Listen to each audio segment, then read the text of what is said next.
Salve a igreja com a paz do Senhor. Amém. Livro de 1 Reis, o capítulo 15. 1 Reis 15, o verso 16.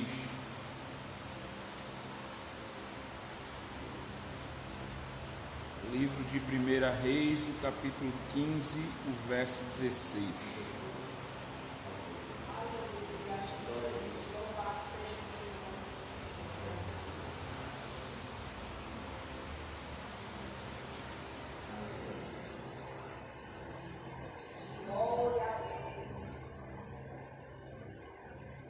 Todos acharam?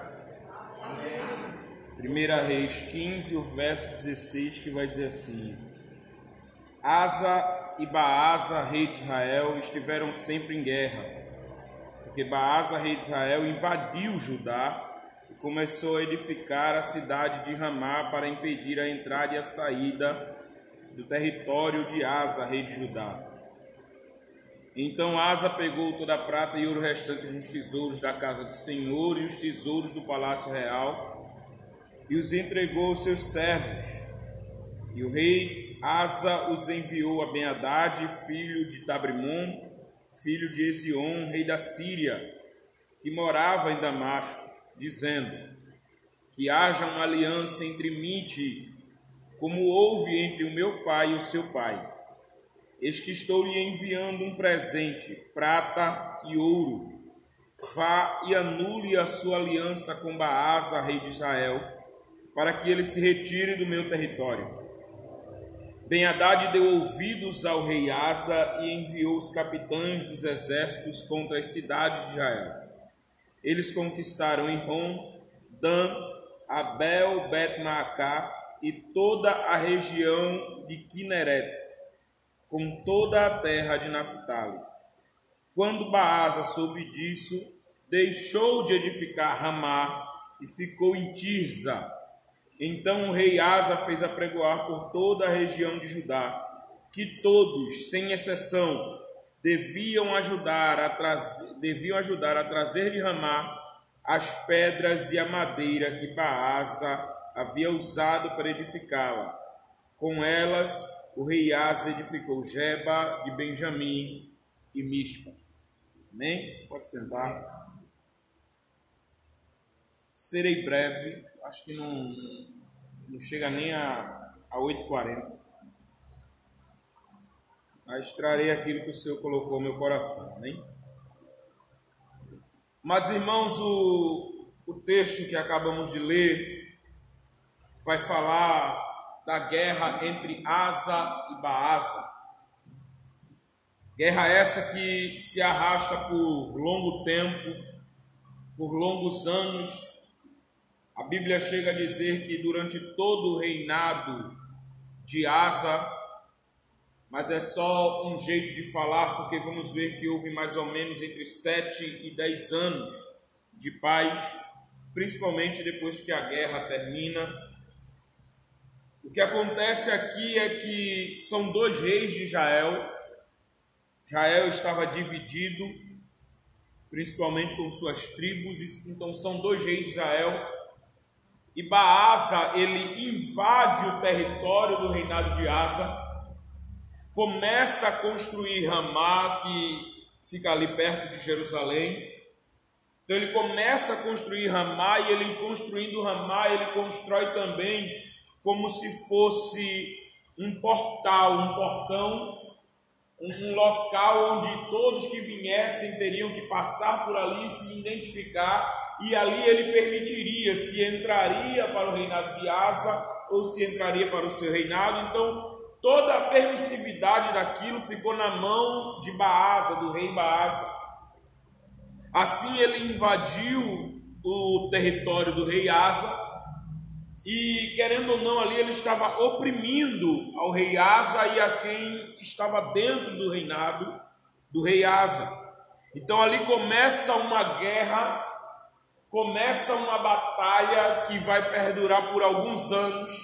Só que a Bíblia vai dizer que, não aguentando mais Asa, O rei Asa, não aguentando mais as batalhas, não aguentando mais a guerra, ele pede ajuda a Ben-Hadad, ele se une a Ben-Hadad, porque se você prestar atenção, todos nós vivemos batalhas diárias, todos nós vivemos as nossas guerras diárias, batalhas e guerras essas que já duram alguns anos, já duram algum tempo, e tem dia que a gente acorda e diz, eu não aguento mais. Tem dia que a gente acorda e diz, se o Senhor não fizer alguma coisa, eu não sei o que vai ser de mim. Tem dia que a gente acorda e diz, essa guerra vai me matar, essa batalha vai me matar, e a gente acaba querendo parar na caminhada.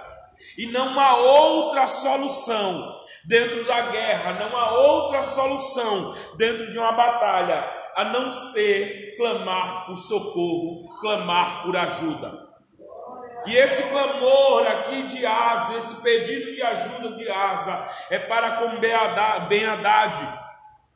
Ele não aguentando mais a guerra que estava sobre a vida dele, a guerra que estava sobre o seu reinado, ele usa de estratégia, lembra da aliança que Ben-Hadad já teve com seu pai, usa os seus últimos recursos para ter ali uma associação, para ter ali uma comunhão com Ben-Hadad, para ter ali uma sociedade com Ben-Hadad, para lhe ajudar na guerra. A primeira coisa que eu aprendo aqui que Deus vai fazer é, Ele vai usar o que ainda nós temos para nos ajudar a vencer a guerra. Eu vou repetir isso aqui.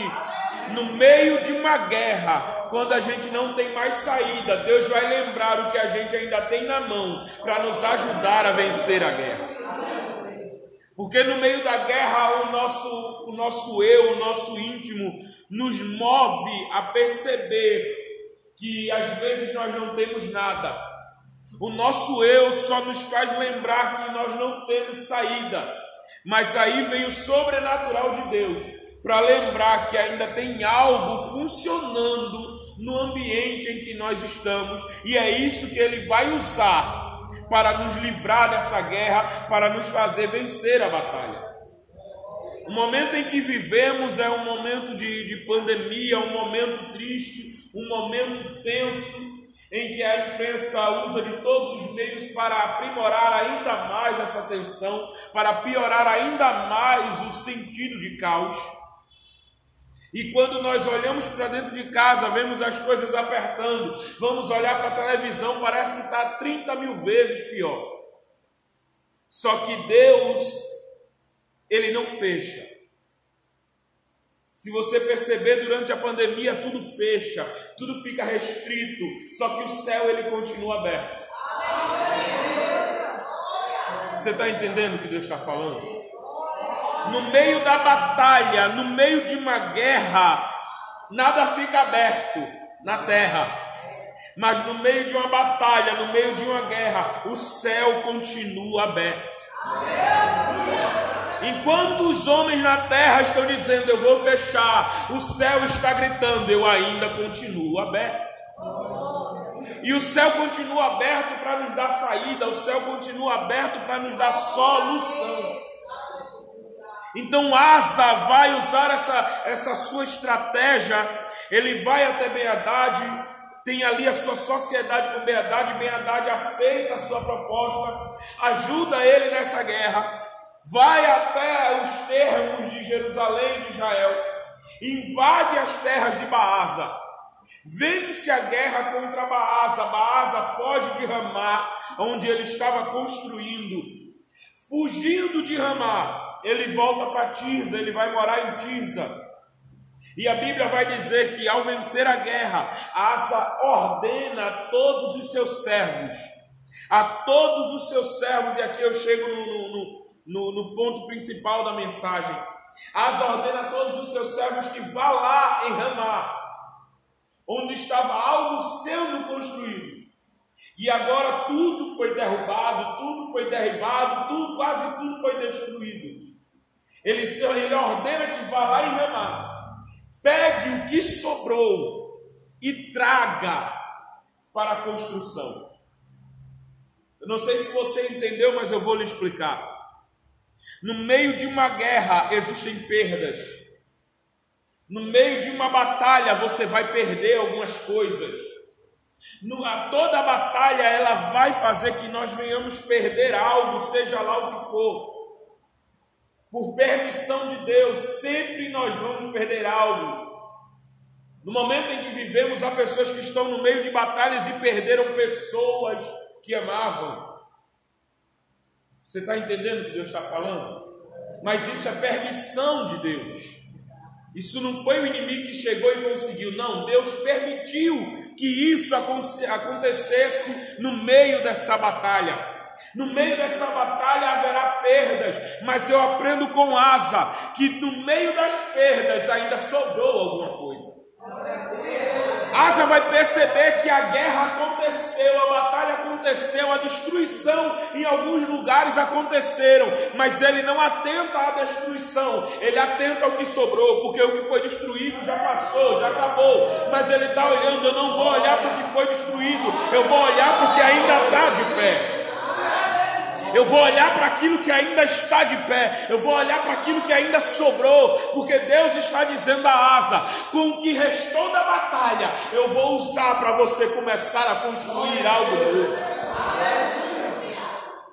Deus está usando aqui a batalha, o que sobrou da batalha. Deus está dizendo a Asa: com o que sobrou da batalha, você constrói algo novo. E Asa entende isso e diz assim: vai lá e pega o que sobrou. E ele traz o que sobrou, tudo o que sobrou, e começa a construir. Ele não reconstrói, ele constrói. Ele não reforma, ele forma. E hoje em dia parece que nós deturpamos o sentido da palavra reforma. Quando falamos de reforma, parece que nós queremos estar voltando para o início. Só que quando nós falamos a palavra reforma, o sentido da palavra reforma é melhorar aquilo que já existe. Só que nós temos fazemos uma pequena confusão e confundimos reforma com reconstrução.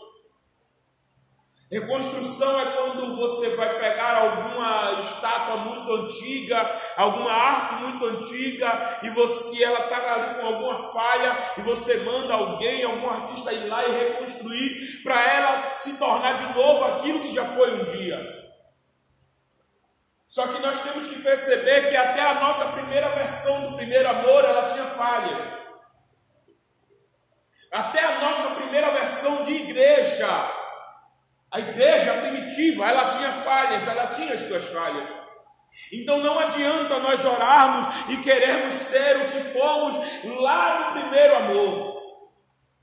Isso é reconstrução. Você só vai voltar a ser o que era, mas com as mesmas falhas de antigamente.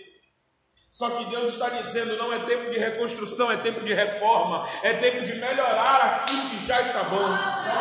É de tapar as brechas. É tempo de refazer, aqui não está bom, vamos mudar, vamos reformar a área que não está bom. Foi falado aqui, com o passar do tempo, o amor de muitos esfriará. Mas sabe o que me dá alento nessa passagem? É que o amor de muitos, mas não são todos.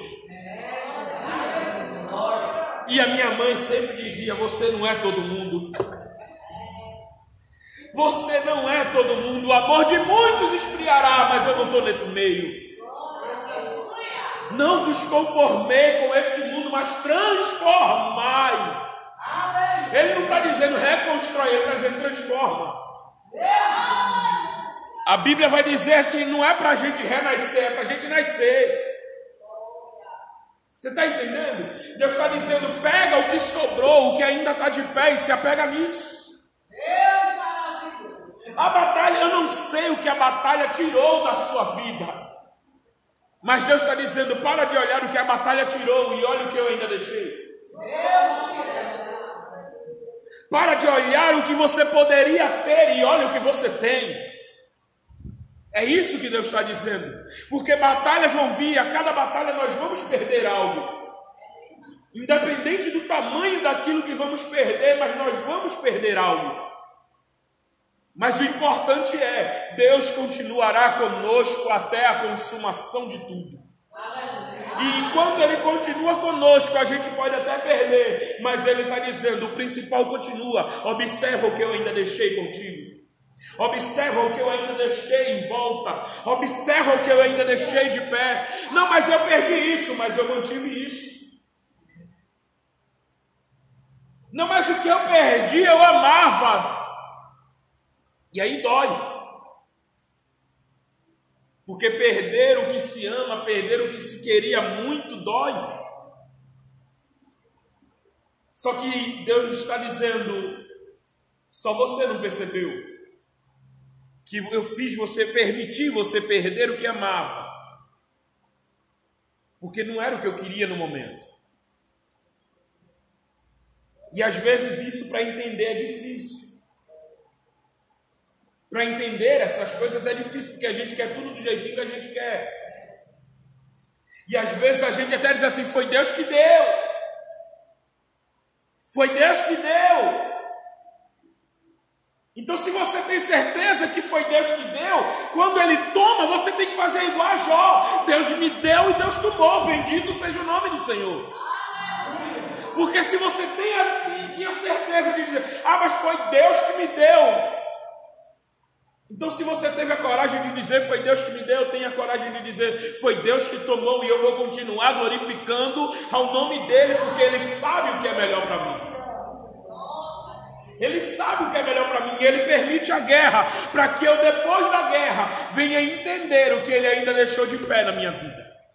E comece a dar mais valor àquilo que continuou comigo. É isso que Deus quer fazer entender. Porque é depois da batalha que você entende o que Deus está fazendo. O pastor falou essa semana da viúva do azeite. O azeite da viúva. Ela passa por uma situação cujo qual ela perde o seu marido. Agora ela não tem mais quem a sustente.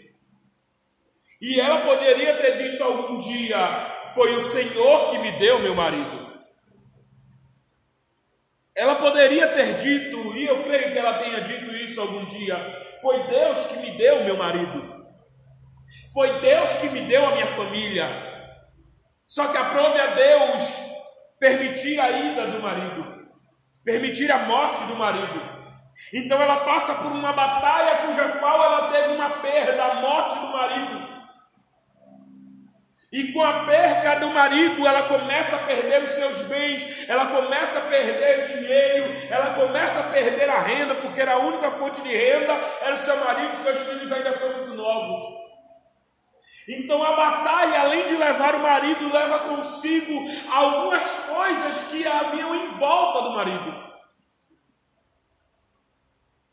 Só que eu aprendo com Asa e também aprendo com a viúva. Deus está perguntando, eu não quero saber o que já foi, eu quero saber o que ficou. Deus está dizendo, eu não quero que você atente apenas ao que perdeu. Se você perdeu alguém, amém, viva o tempo do luto, mas acabou o tempo do luto. Comece a atentar à sua volta e comece a ver o que ainda eu permiti permanecer. Porque é o que sobrou da guerra é o que eu vou usar para te levantar. O que sobrou da guerra é o que eu vou usar para te abençoar. Os despojos da guerra é o que eu vou usar para fazer o milagre. E ele olha para a viúva, o que tu tens? E ela vai dizer, um pouquinho de azeite. E ele vai dizer, é isso aí que sobrou da guerra? É isso que sobrou da guerra. Pois é isso que eu vou usar que sobrou da guerra. Você está entendendo? É difícil, falar é fácil, alguém pode dizer. Mas não sou eu quem falo hoje, é Deus que fala. Comece a prestar atenção, a guerra passou. Comece a prestar atenção, o que sobrou da guerra. E ali ela entra na sua casa, entra no seu quarto, fecha a porta, o milagre começa a acontecer. O que sobrou da guerra? O que sobrou da guerra me faz levantar.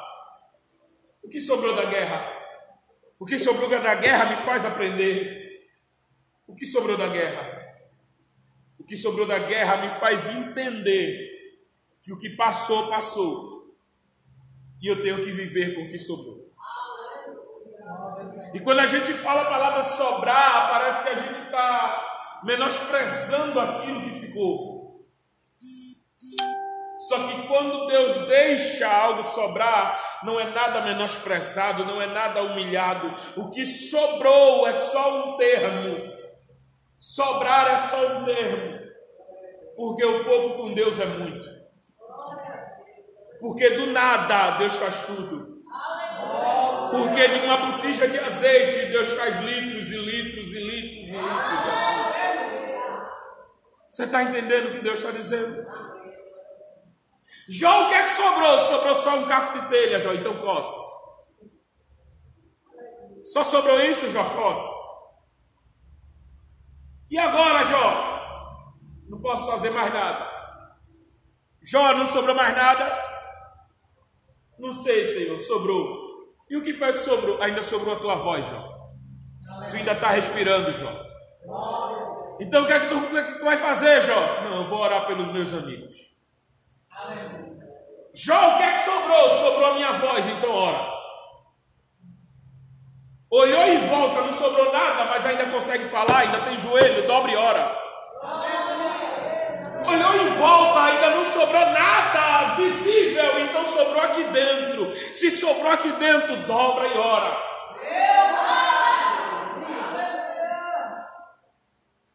O que sobrou da guerra? O que sobrou da batalha? O que sobra da batalha é despojo. O que sobra da batalha para quem não está espiritual é só sobra. O que sobra da batalha para quem não está atento não presta. O que sobra da batalha e não estava visível ao olho de Asa, se ele não está espiritual, ele deixava lá. Só que Deus está dizendo, a batalha passou. Começa a percorrer o caminho da batalha. Isso aqui é muito forte. Não é Asa que guerreia. Asa está dentro da guerra, mas quem guerreia por Asa é Ben-Hadad. Isso aqui é muito forte. Não é você que guerreia, você está dentro da guerra, mas quem guerreia por você é o Senhor. E o que é que eu faço? Você não já chamou a Ele? Você não já pediu socorro? Agora espera que Ele faz. E quando terminar a batalha, caminha o caminho da batalha para ver o que sobrou.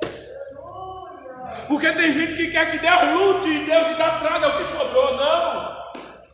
Deus vai lutar e vai vencer a guerra por mim e por você. Mas depois é você que tem que levantar e sair procurando o que ficou de pé.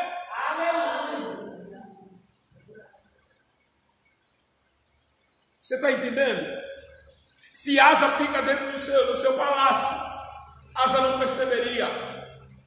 Mas Asa entende que aonde estava sendo construído algo dentro do seu território, invadindo o seu território, então ele vai caminhar pelo seu território. Ele começa a caminhar dentro do seu território e começa a ver o que aconteceu depois da guerra. Deus está falando com alguém, Deus está dizendo assim, olha, passou a guerra, começa a observar o que aconteceu durante a guerra e o que sobrou da guerra. A guerra pode ter te feito parar, mas será que o sentido da guerra era esse? A guerra pode ter te feito entristecer, mas será que o sentido principal da guerra era esse? Ou você não percebeu porque a guerra veio e você parou? Você só esperou. A guerra passou e você continuou parado. Você continuou esperando. A guerra passa, Asa manda os servos a terra-mar e diz, vê lá o que ainda está de pé. Traz para cá, porque a construção é aqui dentro. Isso aqui é muito forte. Isso aqui é muito forte. Está dentro do território de Asa. a construção invadida, a guerra era dentro do próprio território de Asa. Isso aqui, você tem que ter uma percepção muito grande. Você tem que ter uma sensibilidade muito grande para entender o que aconteceu aqui.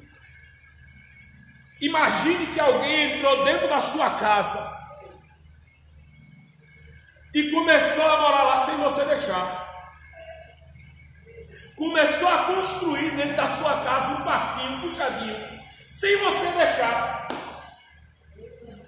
A guerra está dentro da sua casa porque alguém entrou sem você deixar. Aconteceu algo dentro do seu território sem você deixar. E agora você tem que clamar por ajuda para ter uma guerra para ser vencida dentro do seu território. Você não está lutando para conquistar território, você está lutando para retomar território. Imagina a perturbação da mente de Asa.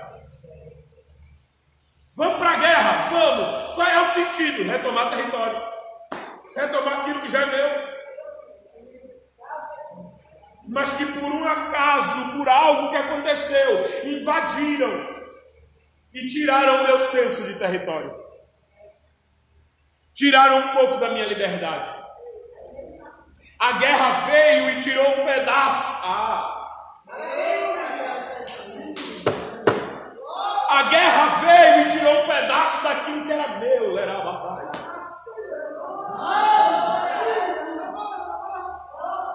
A guerra veio para dentro. Meu Deus. A guerra veio para dentro de mim. Tirou um pedaço daquilo que era meu. A guerra veio para dentro da minha casa e tirou um pedaço daquilo que era meu. E agora? Aí a Bíblia diz, e Asa não aguentando mais, clamou por ajuda. E você não aguentando mais, clamou por ajuda. E você não aguentando mais a luta, não aguentando mais as dores, pegou tudo que tinha e clamou por ajuda. Pegou tudo que tinha e entregou na mão daquele que podia ajudar. Aleluia. E ele ajuda.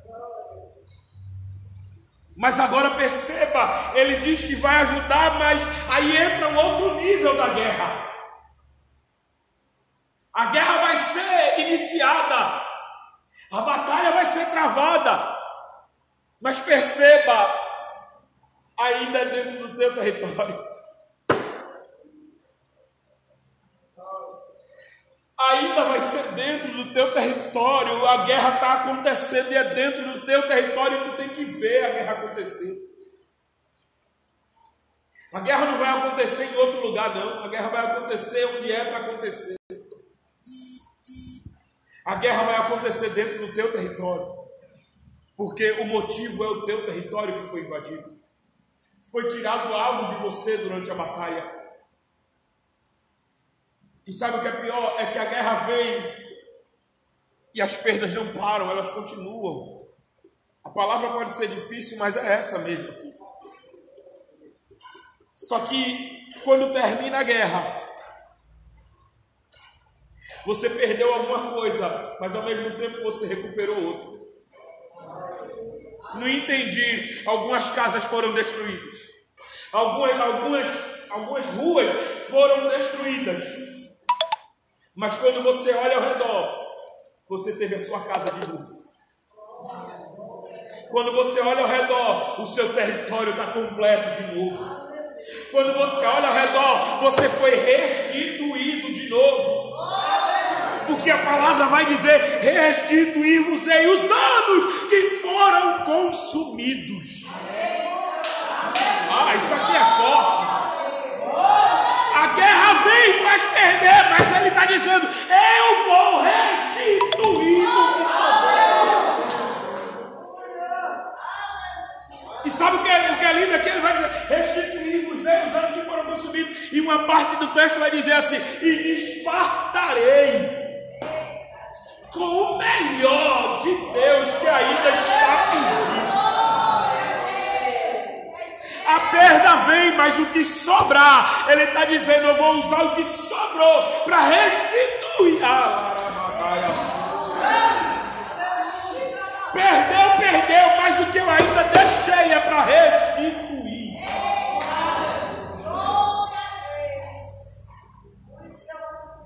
Tá difícil? Tá, mas ele ainda deixou algo de pé, algo funcionando e dizendo, eu vou restituir. Ezequiel, a guerra veio, a perca foi grande. O que é que sobrou? Só sobrou ossos, é isso aí que eu vou usar. Começa a clamar, começa a orar, começa a profetizar.